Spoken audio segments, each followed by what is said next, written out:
Mga huling pananalita ni Samuel. 12 kabanata. Sinabi ni Samuel sa lahat ng Israelita, "Sinunod ko ang mga hiniling ninyo sa akin.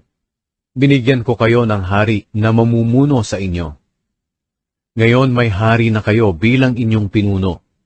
Matanda na ako, at maputi na ang buhok, at kasama naman ninyo ang mga anak ko. Naging pinuno nyo na ako mula pa noong kabataan ko. Narito ako ngayon sa harapan ninyo. Kung may nagawa akong masama sa inyo, sabihin ninyo sa akin sa presensya ng Panginoon at ng kanyang piniling hari. May kinuha ba akong baka o asno sa sino man sa inyo? May dinaya o ginipit ba ako sa inyo? Tumanggap ba ako ng suhol para baliwalain ang kasalanang nagawa ng sinuman? Kung mapapatunayan ninyo na nagawa ko ang isa man sa mga bagay na ito, pananagutan ko ito." Sumagot ang mga tao, "Hindi po ninyo kami dinaya o ginipit man. Wala rin po kayong kinuhang anuman sa kahit kanino sa amin." Sinabi ni Samuel sa kanila, "Sa araw na ito, saksi ang Panginoon at ang kanyang piniling hari na wala kayong maisusumbat sa akin." Sumagot ang mga tao, "Opo, saksi ang Panginoon." Sinabi ni Samuel, "Ang Panginoon ang pumili kina Moises at Aaron na maging pinuno ng inyong mga ninuno, at siya rin ang naglabas sa kanila sa Ehipto. Ngayon tumayo kayo sa presensya ng Panginoon, dahil ipapaalala ko sa inyo ang mga kabutihang ginawa ng Panginoon sa inyo at sa inyong mga ninuno.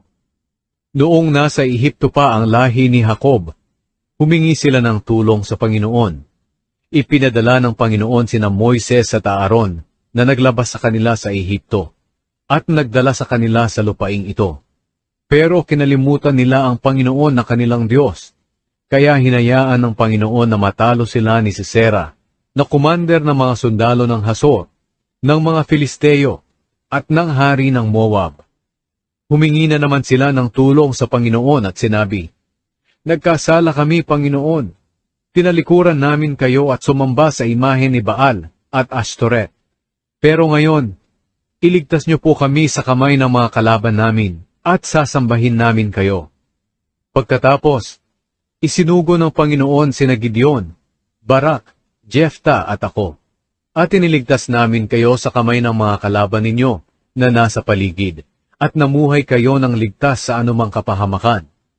Pero nang salakayin kayo ni Haring Nahash ng mga Amonita, humingi kayo sa akin ng haring mamumuno sa inyo, kahit na ang Panginoon na inyong Diyos ang siyang hari ninyo. Narito na ngayon ang pinili ninyong hari. Tingnan ninyo, hiningi ninyo siya at ibinigay siya sa inyo ng Panginoon. Kung kayo at ang hari ninyo ay mamumuhay ng may takot sa Panginoon, susunod sa mga utos niya, at maglilingkod sa Kanya, walang masamang mangyayari sa inyo. Pero kung hindi kayo susunod sa Panginoon at sa mga utos niya, parurusahan niya kayo, gaya ng ginawa niya sa inyong mga ninuno. Manatili kayo sa kinaroroonan ninyo, at tingnan ninyo ang kamanghamanghang bagay na gagawin ng Panginoon sa inyong harapan. Hindi ba't panahon ngayon ng pag-aani ng trigo at hindi umuulan? Pero mananalangin ako sa Panginoon na magpakulog at magpaulan. At nang mapag-isip-isip ninyo kung gaano kasama ang ginawa ninyo sa paningin ng Panginoon nang humingi kayo ng hari. Nanalangin nga si Samuel. At nang araw na iyon, nagpakulog at nagpaulan ng Panginoon. Pinagharian ng lahat ng tao na matinding takot sa Panginoon at kay Samuel. Sinabi nila kay Samuel, "Ipanalangin niyo po kami sa Panginoon na iyong Diyos, upang hindi kami mamatay, dahil dinagdagan namin ang aming mga kasalanan nang humingi kami ng hari." Sumagot si Samuel, "Huwag kayong matakot. Kahit na nakagawa kayo ng masama, huwag ninyong talikuran ang Panginoon, kundi paglingkuran ninyo siya ng buong puso. Huwag kayong susunod sa mga walang kwentang Diyos-Diyosan. Hindi sila makakatulong o makakapagligtas sa inyo. Alang-alang sa kanyang pangalan, hindi kayo pababayaan ng Panginoon. Ikinalulugod niyang gawin kayong mga mamamayan niya. Tungkol naman sa akin, Hindi ako titigil ng pananalangin sa Panginoon para sa inyo. Dahil kung magkaganoon, magkakasala ako sa Panginoon.